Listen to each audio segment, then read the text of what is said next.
Okay, so we are going to see how to mark the yoga mat for test number 7, proprioception force, the rolling rice bottle items. So you're going to take your yoga mat, and you know that you'll have this yoga mat out of your kit. You're going to fold it in half, and then we're going to draw a line through the middle. So I'm going to make a mark on each end at the middle. And then I'm going to use a straight edge to connect those two lines. So I'm just using a large piece of cardboard. You can use a yardstick or meter stick, whatever you have as a straight edge. But we have these two little marks at the midline. I'm just going to connect them with a straight line across the middle using a permanent marker. So the first thing that you will do is to have a straight line across the middle of the yoga mat.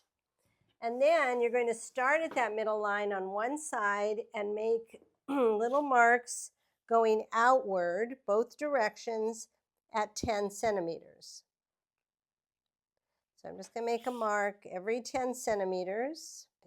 When you get to the edge, you will have segments at each end that are not quite 10 centimeters, and that's fine.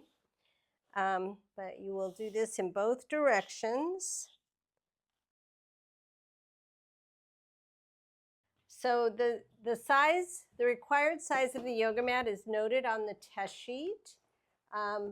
You'll probably have 17 or 18 segments. Once you have the little marks, you're going to start with the first segment, unless it's super, super tiny. It won't be a full 10 centimeters, but unless it's very tiny, you go ahead and use that as your first segment. And then you're just going to number each of the segments with a visible number, but not giant. Don't make it too big. And you're going to number them from one end to the other. On most yoga mats, the segments closest to the middle will be around 9 and 10. That's just a check to make sure that you've done this correctly. So this yoga mat has 18 segments, with the last one, again, being less than 10. Okay? And that's how you mark your yoga mat for test number 7, proprioception force.